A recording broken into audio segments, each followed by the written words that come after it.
Bismillahirrahmanirrahim. Assalamualaikum warahmatullahi wabarakatuh. Alhamdulillahi rabbil alamin. Wassalatu wassalamu ala ashrafil anbiya'i wal mursalin Sayyidina Muhammadin wa ala alihi wa ashabihi ajma'in. Faqala Allah ta'ala fi kitabihil karim ba'da a'udzu billahi minasyaitonir rajim. Ya ayyuhalladzina amanu taqullaha haqqa tuqatih wala tamutunna illa wa antum muslimun. Hadirin jamaah rahimakumullah, hari ini Jumat Mubarakah, tanggal 13 November 2020, 28 bulan Rabiul Awal 1442 Hijriah.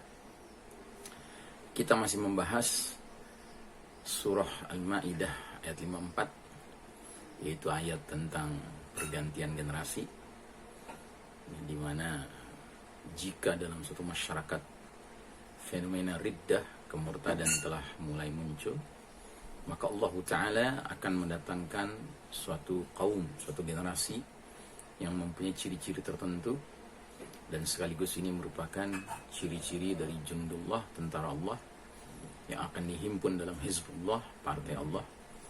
Ya, dan kita berharap di akhir zaman ini, ketika dunia sudah senja ini, kita dengan memenuhi kriteria-kriteria jundullah ini akan dipertemukan oleh Allah dengan junudullah lainnya, tentara-tentara Allah lainnya, dan dihimpun dalam Hizbullah untuk kemudian mendapat kemuliaan dan kemudahan untuk bisa berada dalam satu saf, satu barisan, dipimpin langsung oleh Amirul Mukminin fi akhir zaman, pemimpin kaum mukmin di akhir zaman, yaitu Al-Mahdi. Nah, ciri yang paling pertama adalah yuhibbuhum wa yuhibbunah. Allah mencintai mereka dan mereka mencintai Allah. Adapun tentang siapa yang dicintai Allah kita sudah bicarakan, dan mulai pekan lalu kita sudah mulai membicarakan ya mencintai Allah, kecintaan hamba kepada Allah. Dan pada pekan lalu kita sudah mulai membahas yang pertama, seseorang itu membuktikan cintanya kepada Allah dengan rajin tilawah dan tadabbur Al-Quran, membaca Al-Quran dan berusaha memahami makna-makna ayat-ayatnya.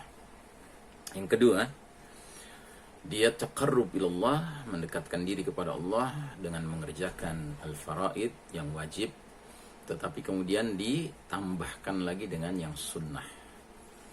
Nah, dengan demikian dia membuktikan kecintaannya kepada Allah Ta'ala.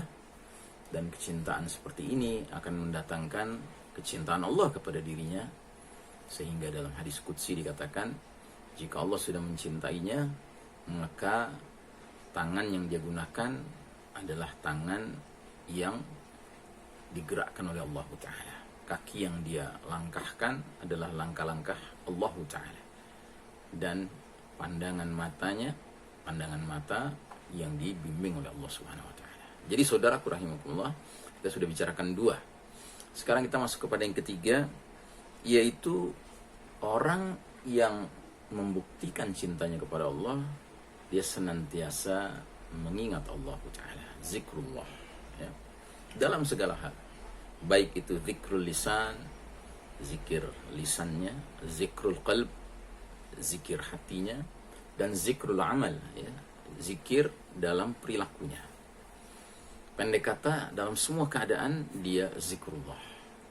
Dan hal ini disebutkan dalam surah Ali Imran sebagai ciri ulul albab, orang-orang yang menggunakan akal mereka. Alladzina yadhkuruna Allaha qiyaman wa qu'udan wa ala junubihim, yaitu orang-orang yang mengingat Allah, zikrullah, baik dalam keadaan berdiri, duduk maupun berbaring.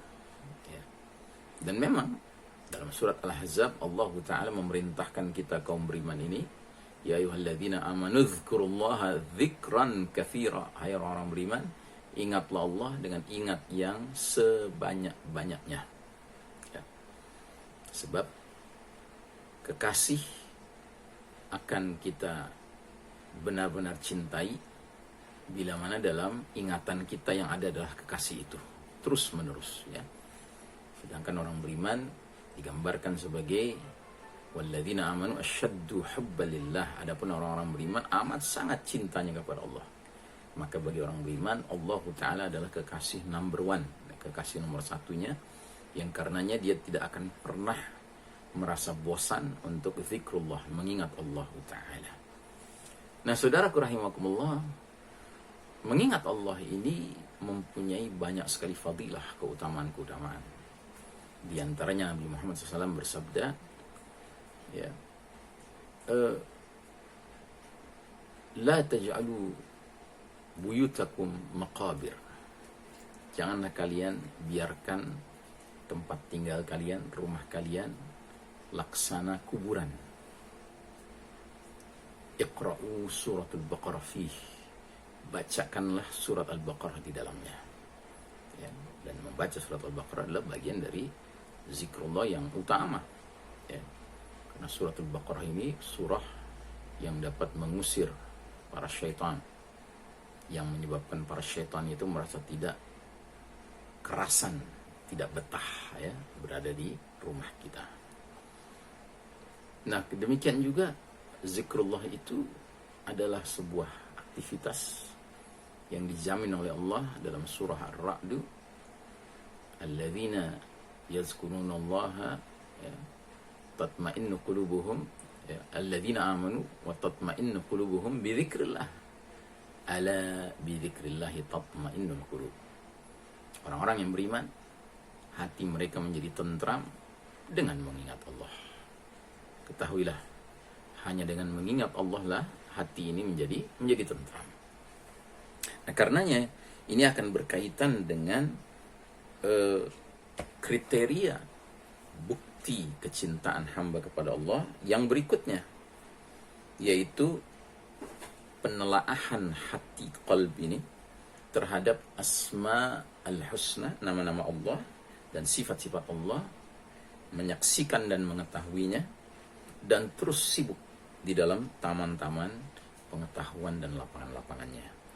Maka barang siapa mengetahui Allah dengan nama-nama dan sifat-sifat dan perbuatan Allah, pasti akan mencintai Allah Ta'ala. Kita ambil contoh ya. Allah Ta'ala menyebutkan dirinya dengan nama Ar-Rahman, yang maha pengasih ya.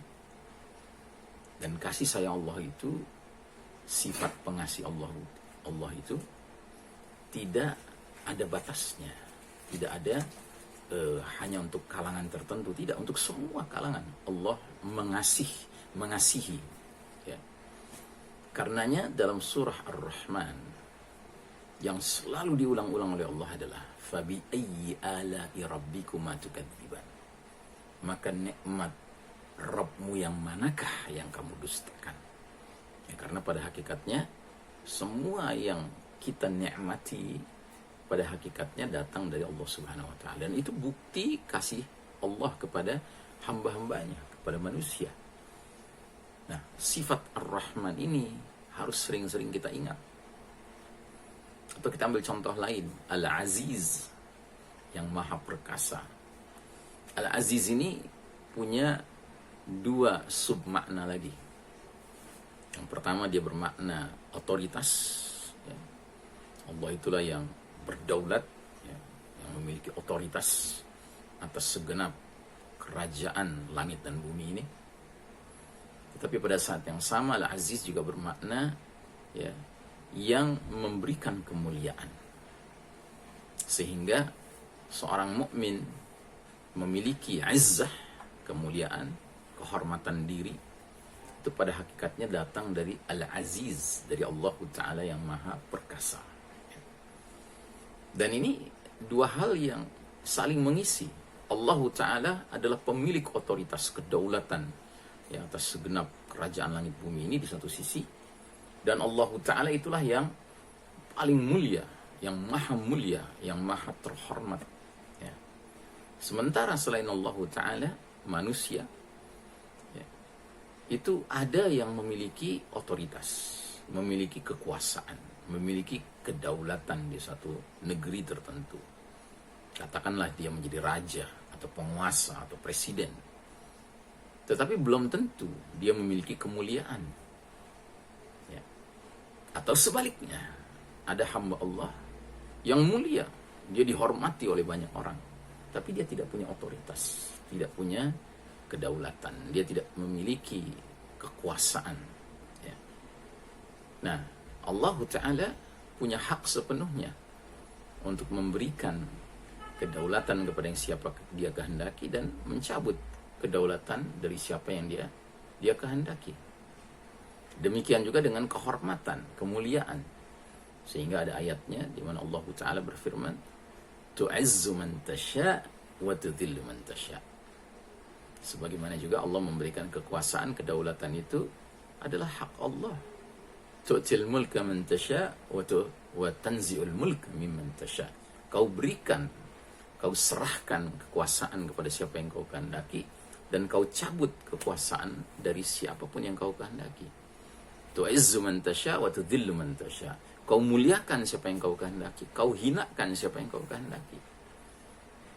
Nah, dengan kita mengenal sifat dan nama Allah Al-Aziz ini, kita hidup di dunia ini menjadi tentram sebagai mukmin. Karena apa? Karena kita sadar sesadar-sadarnya bahwa otoritas itu yang memberikan Allah, bukan manusia. Karenanya, ketika umat Islam sedang dalam kondisi seperti sekarang di babak keempat, yaitu kondisi kalah, kondisi dipimpin bukan memimpin, yang berarti umat Islam tidak memiliki otoritas, maka kita harus bersabar. Sebab otoritas yang sekarang ada, Allah serahkan kepada kaum kafir yang memimpin dunia hari ini. Makanya sering kami katakan, we are living in the darkest chapter of the Islamic history. Kita sedang menjalani babak paling kelam dalam sejarah umat Islam, karena Allah Ta'ala cabut otoritas kepemimpinan dari umat Islam terhadap umat manusia, dan Allah serahkan otoritas kepemimpinan dunia ini ya atas umat manusia kepada siapa? Kepada barat, kafir, Yahudi, Nasrani. Karenanya kacau dunia ini ya. Tapi kita bukan menyalahkan Allah, itu hak Allah memberikan kepada siapa yang dia kehendaki kekuasaan dan mencabut dari siapa yang dia kehendaki kekuasaan. Dan itu tidak bermakna kalau umat Islam tidak memiliki otoritas kepemimpinan lalu serta-merta tidak memiliki kehormatan, kemuliaan. Bisa saja sekalipun tidak memiliki otoritas, ya, orang beriman atau kaum beriman tetap memiliki dignity, ya, izzah, ya, kemuliaan diri. Hanya saja kemuliaan itu bukan diukur dengan ukuran dunia, tetapi diukur dengan ukuran keimanan. Nah, jadi betapa pentingnya kita mengunyah-ngunyah, menghayati, berusaha untuk memahami dan menghayati Asmaul Husna, sifatullah, ya, nama-nama Allah, sifat-sifat Allah, af'alullah, perbuatan-perbuatan Allah. Ya. Saudaraku rahimakumullah, dua ini untuk hari ini bahasan kita, saya ulangi lagi. Yang pertama adalah bukti cinta seorang hamba kepada Allah adalah ya memperbanyak zikrullah. Ya. Yang kedua, bukti cinta seorang hamba kepada Allah adalah dia berinteraksi, dia menelaah hati terhadap asmaullah, asmaul husna, nama-nama Allah, nama-nama Allah yang baik, ya, dan sifat-sifat Allah dan juga perbuatan-perbuatan Allah Ta'ala. Aqulu qawli hadza fastaghfirullah li wa lakum. Wassallallahu ala nabiyyina Muhammadin wa ala alihi wa ashabihi ajma'in. Assalamualaikum warahmatullahi wabarakatuh.